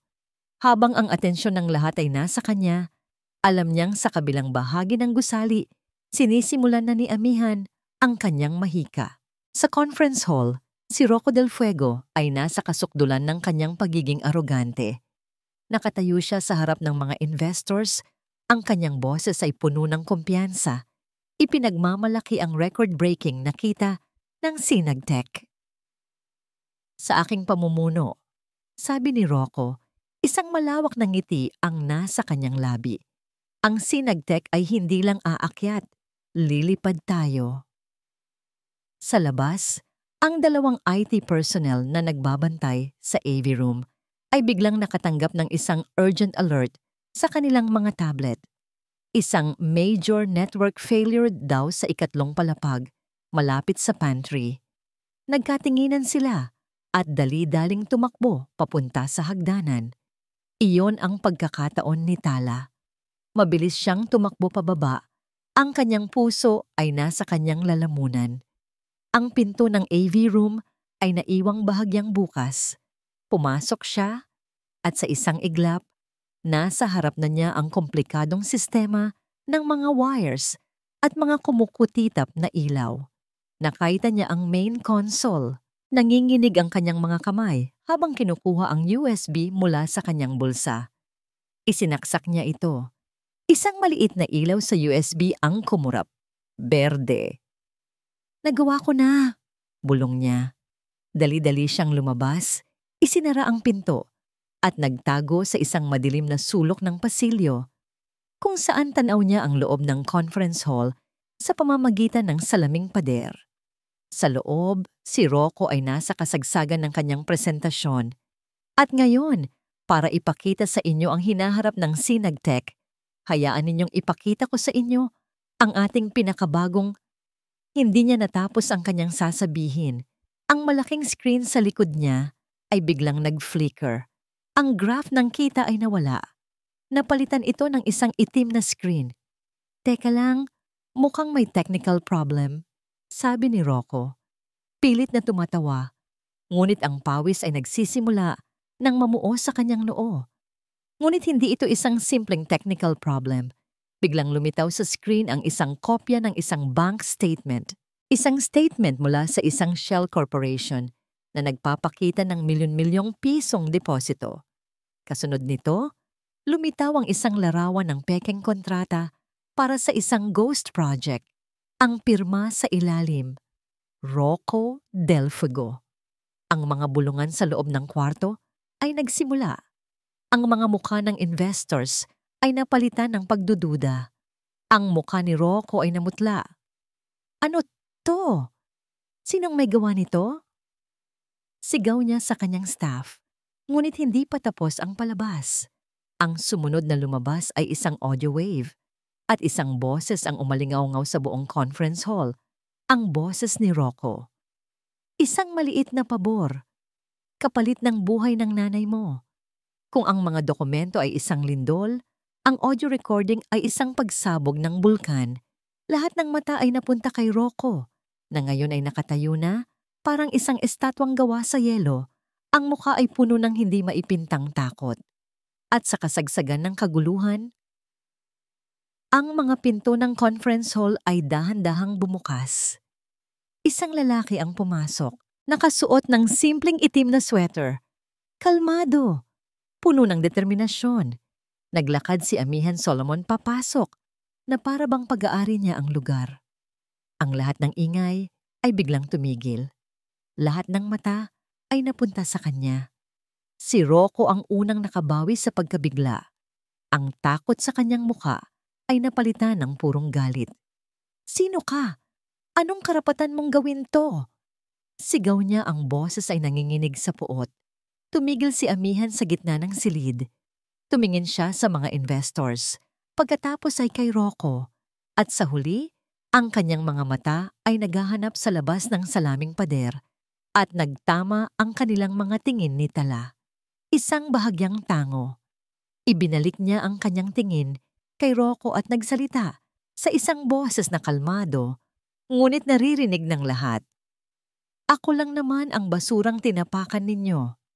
Ang mga salita ni Amihan ay bumagsak sa katahimikan ng conference hall na may bigat ng isang martilyo. Sa isang iglap, lahat ng alaala ay nagbalik kay Rocco. Ang mukha ng binatang aplikante, ang resume na may nakasulat na elementary graduate, ang pagmamataas sa boses ni Tala nang ikwento nito ang tungkol sa basurang aplikante. Ikaw. Bulong ni Rocco. Ang pagka-realize ay isang suntok na mas masakit pa kaysa sa lahat ng ebidensyang ipinakita. Hindi. Imposible. Ngunit hindi na mahalaga kung ano ang pinaniniwalaan niya. Ang mga investors na pinamumunuan ng pinakamatandang miyembro ng board, si Ginoong Tan, ay tumayo. Ang kanilang mga mukha ay hindi na nagpapakita ng pagdududa, kundi ng malamig at matigas na desisyon. Bago pa man makakilos si Rocco, ang mga security personnel ng building, na ngayon ay sumusunod na sa utos ng board, ay pumasok at marahang pumalibot sa kanya. Tapos na ang laro. Ang hari ay nahulog mula sa kanyang trono. Habang si Rocco ay dinadala palabas, ang kanyang mga mata ay puno ng galit na nakatutok kay Amihan. At pagkatapos ay kay Tala, na ngayon ay pumasok na rin sa silid. Isang tingin na nangangako ng paghihiganti. Ngunit wala na itong kapangyarihan. Isa na lamang siyang ordinaryong tao na haharap sa batas. Ang Sinagtech ay naiwan sa isang estado ng kontroladong kaguluhan. Ang mga investors ay agad na nagpulong. Ang mga empleyado sa labas ay nagkakagulo. Sinusubukang intindihin ang naganap na lindol. Sa gitna ng lahat ng ito, si Tala at Amihan ay naghahanap ng isang tahimik na lugar. Natagpuan nila ang kanilang mga sarili sa rooftop ng gusali, kung saan ang ingay ng syudad sa ibaba ay tila isang malayong ugong na lamang. Ang hangin ay malamig, isang paalala na ang gabi ay papalapit na.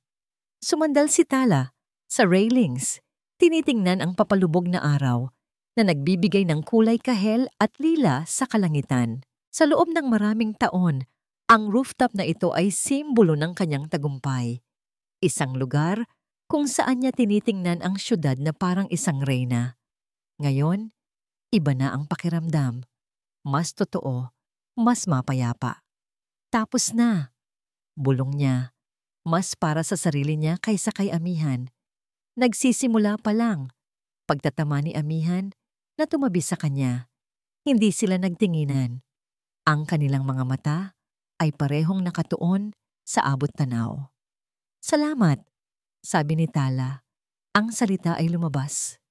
Nang walang pag-aalinlangan.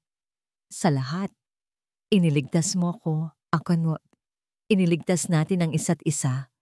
Sagot ni Amihan. Hindi ko to magagawa kung wala ka. Isang mahabang katahimikan ang namagitan sa kanila. Hindi ito isang awkward na katahimikan, kundi isang katahimikan na puno ng mga bagay na hindi masabi. Amihan, muling pagsasalita ni Tala. Ang boses ay bahagyang nanginginig. Gusto kong humingi ng tawad. Lumingon si Amihan sa kanya.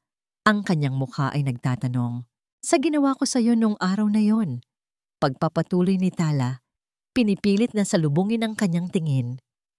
Sa mga sinabi ko, hinusgahan kita, minamaliit kita. Naging isa ako sa mga taong kinamumuhian ko. At wala akong karapatang gawin yon. Patawad. Ang mga luha ay nagsimulang mamuo sa kanyang mga mata, ngunit pinigilan niya ito. Tapos na ang pag-iyak. Tinitigan siya ni Amihan ng ilang sandali. Pagkatapos, isang bahagyang ngiti ang gumuhit sa kanyang mga labi. Alam mo, noong una, gusto kitang saktan. Gusto kong ipamukha sa iyo na nagkamali ka. Ngunit nang makita ko ang lahat, naintindihan ko na. Lumapit siya ng isang hakbang. Pareho lang tayong nasaktan ng iisang sistema, Tala. Ikaw, itinulak ka nito para maging isang bagay na hindi ka naman talaga. Ako, itinapon ako nito dahil hindi ako nababagay sa kanilang mga kahon. Siguro, pareho rin tayong may kasalanan. Pareho tayong nagpadala. Ang pag-amin ni Amihan sa sarili nitong pagkakamali ay isang regalong hindi inaasahan ni Tala. Ibinaba nito ang pader na matagal na niyang itinatayo sa paligid ng kanyang puso. Pero tapos na yon, sabi ni Amihan. Ang mahalaga ay kung ano ang gagawin natin ngayon. Biglang bumukas ang pinto ng rooftop. Si Ginoong Tan, ang investor, ang pumasok. Mr. Solomon, Miss Marasigan, maaari ko ba kayong makausap sandali? Lumapit ang matanda sa kanila. Mr. Solomon, hindi ko na kailangang sabihin pa, ngunit ang kumpanya ay may malaking utang na loob sa'yo.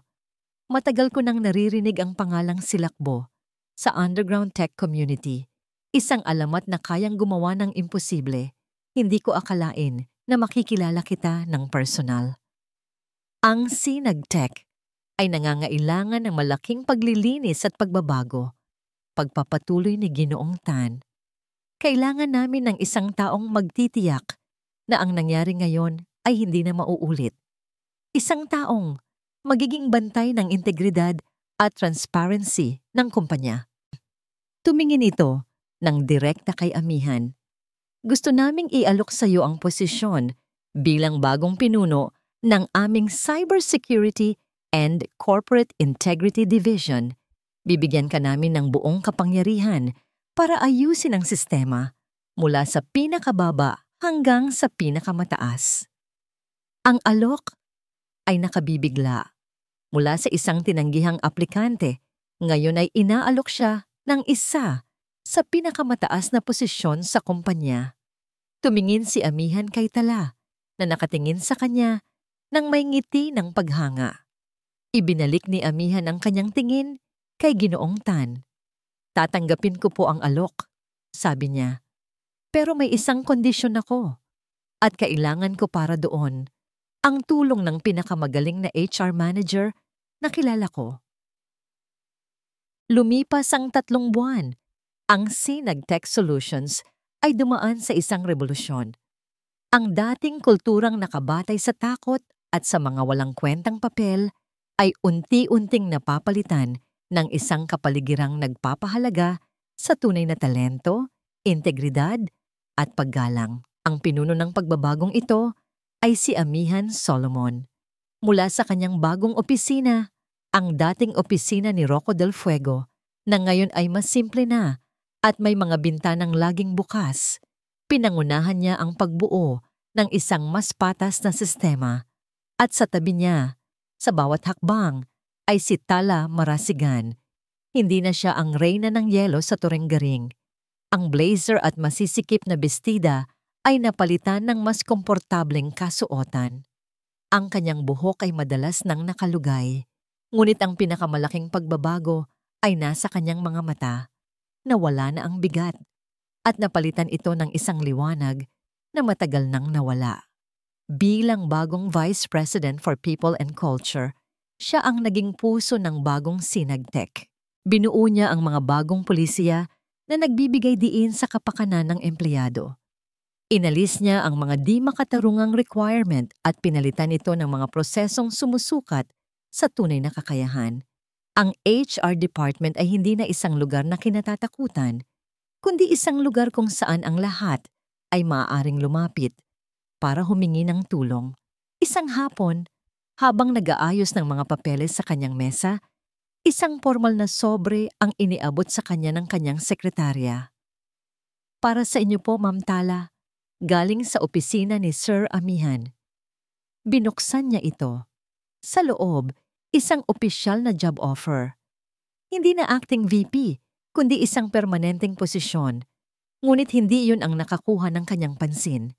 Sa ilalim ng mga formal na detalye, may isang sulat kamay na mensahe. May kulang pa sa pirma. Magkita tayo mamaya sa dati nating tagpuan. Isang ngiti ang sumilay sa labi ni Tala.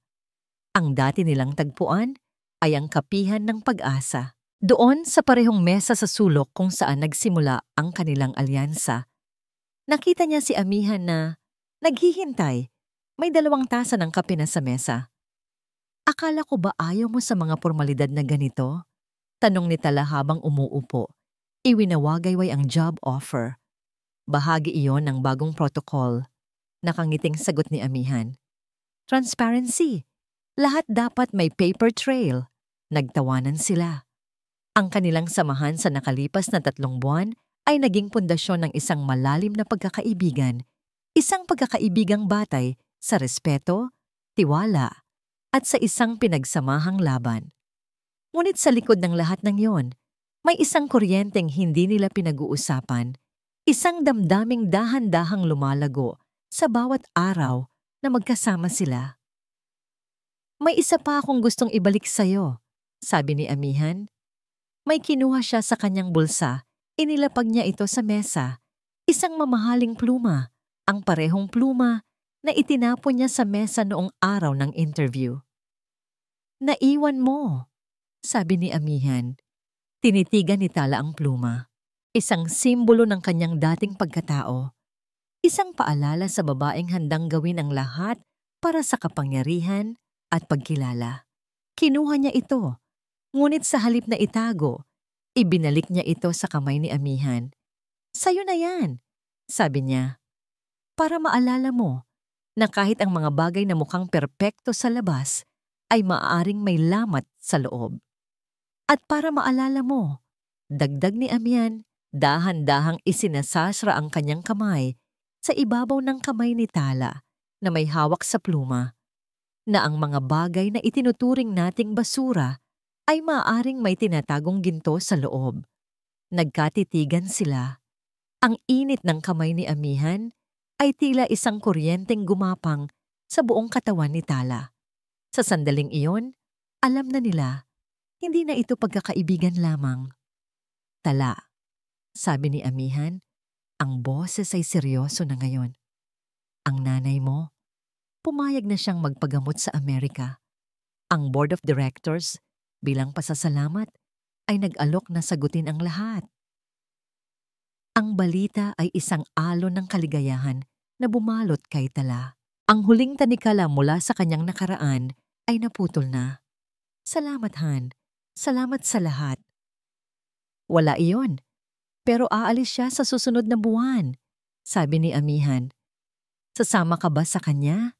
Ang tanong ay naglalaman ng isang mas malalim na kahulugan. Tumingin si Tala sa labas ng bintana. Pagkatapos ay ibinalik ang tingin kay Amihan. Ang nakaraan ko ay nasa pangangalaga na, sabi niya. Ang hinaharap ko, nandito. Hindi na nila kailangan ng maraming salita.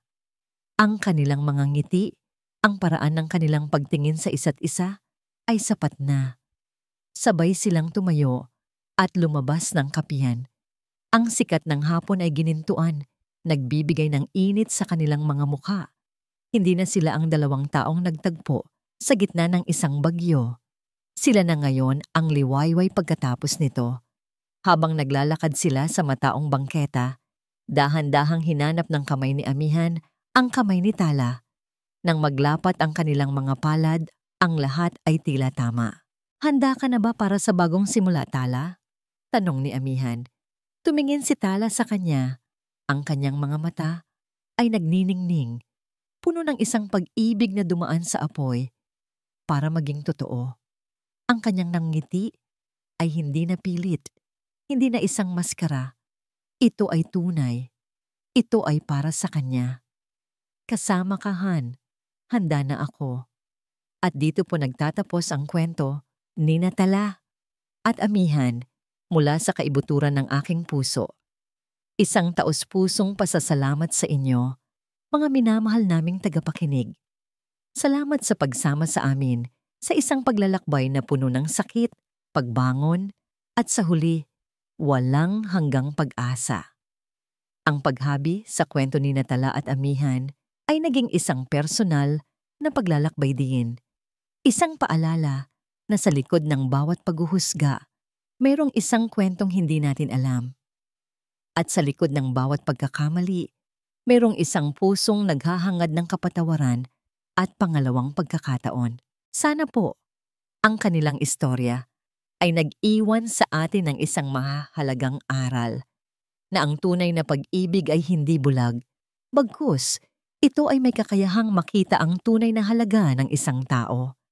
Lampas sa anumang diploma o panlabas na anyo. At ang pagpapatawad, gaano man kabigat, ang siyang tanging susi na nagbubukas sa pinto ng isang tunay na bagong simula. Ngayon, nais ko naman pong marinig ang inyong tinig. Ano po ang tumatak sa inyong puso at isipan sa kwentong ito? Huwag po kayong mag-atubiling ibahagi ang inyong mga saloobin sa comment section sa ibaba. Ang inyong bawat komento ay nagsisilbing inspirasyon at liwanag sa aming patuloy na paglikha ng mga kwentong tatatak sa inyong mga puso. Muli, maraming salamat po. Hanggang sa susunod na kwentong ating pagsasaluhan, nagmamahal at laging nagpapasalamat, Kwentong Damdamin TV.